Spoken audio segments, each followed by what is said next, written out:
Untuk selanjutnya, kita belajar menyederhanakan pecahan.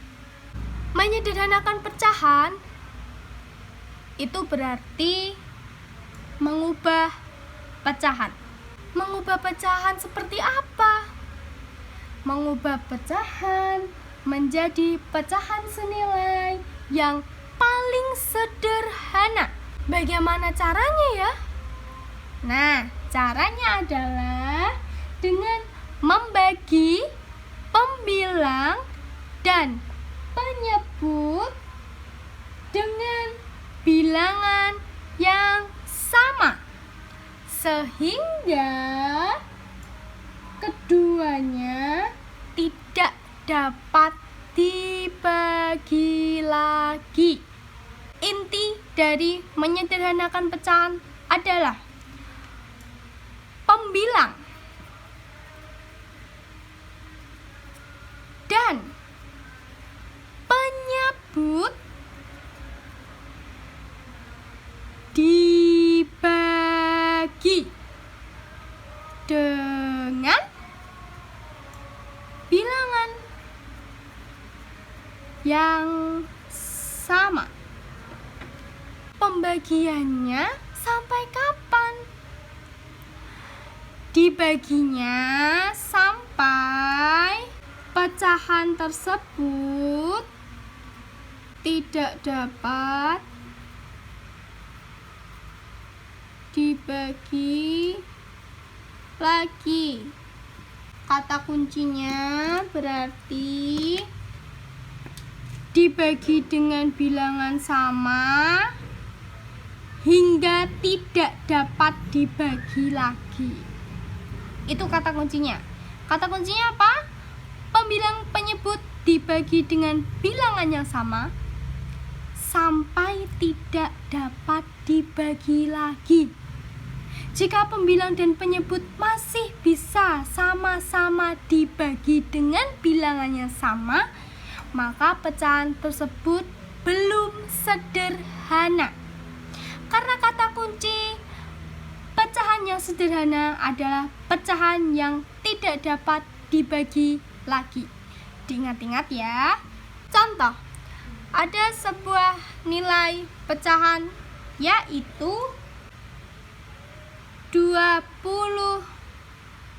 per 24. Tadi kata kuncinya apa? Pembilang dan penyebut dibagi dengan bilangan yang sama. Artinya apa? Jika pembilang dibagi 2 misal nih. Jika pembilang dibagi 2, maka penyebut juga dibagi 2. Jika pembilang dibagi 3, maka penyebut juga dibagi 3. Terpenting dibagi dengan bilangan yang sama. Untuk contoh nilai bilangan pecahan 20 per 24, pembilang dan penyebutnya bisa sama-sama dibagi berapa ya?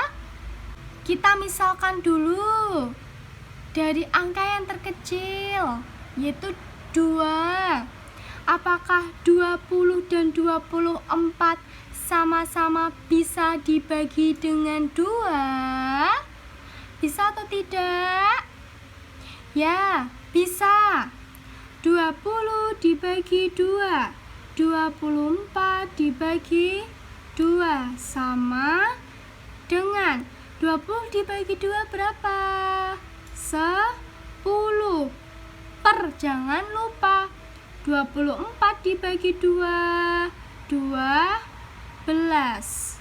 Nah, selanjutnya kita lihat apakah 10 per 12 masih bisa sama-sama dibagi dengan bilangan yang sama? Kita coba. Misalkan dibagi 2, apakah 10 bisa dibagi 2? Apakah 12 bisa dibagi 2? Jika pembilang dan penyebut masih sama-sama bisa dibagi 2, maka kita bagi 2. Dibagi 2, dibagi 2 sama dengan 10 bagi 2, 5. Jangan lupa 12 dibagi 2, 6. Kenapa harus dibagi 2 lagi?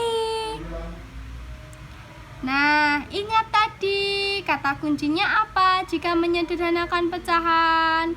Sampai pecahan tersebut tidak dapat dibagi lagi. Karena 10/12 masih bisa dibagi dengan 2, masih sama-sama bisa dibagi 2, maka 10/12 belum bisa dikatakan pecahan sederhana. Untuk itu kita bagi lagi agar bisa menjadi pecahan yang sederhana. Kita lihat hasil pembagiannya. 5/6. Apakah 5/6, pembilang 5 dan penyebut 6 masih bisa sama-sama dibagi dengan bilangan yang sama? Coba kita misalkan 5 dibagi 2, bisa atau tidak? 6 dibagi 2, bisa atau tidak? Jika hanya salah satu bisa dibagi dengan 2, maka bilangan tersebut tidak usah dibagi lagi. Coba sekarang misal 3. 5 dibagi 3, bisa atau tidak? 6 dibagi 3, bisa atau tidak? Jika hanya salah satu yang bisa dibagi 3, maka tidak usah dibagi 3. Nah, jika kita lihat dari pembilang 5 dan penyebut 6, maka bilangan pecahan ini sudah dikatakan bilangan yang paling sederhana atau bilangan pecahan yang paling sederhana. Karena bilangan pecahan 5/6 itu sudah tidak dapat dibagi lagi. Jadi, bentuk pecahan paling sederhana dari 20/24 adalah 5/6. Nah, itu tadi cara untuk menyederhanakan pecahan.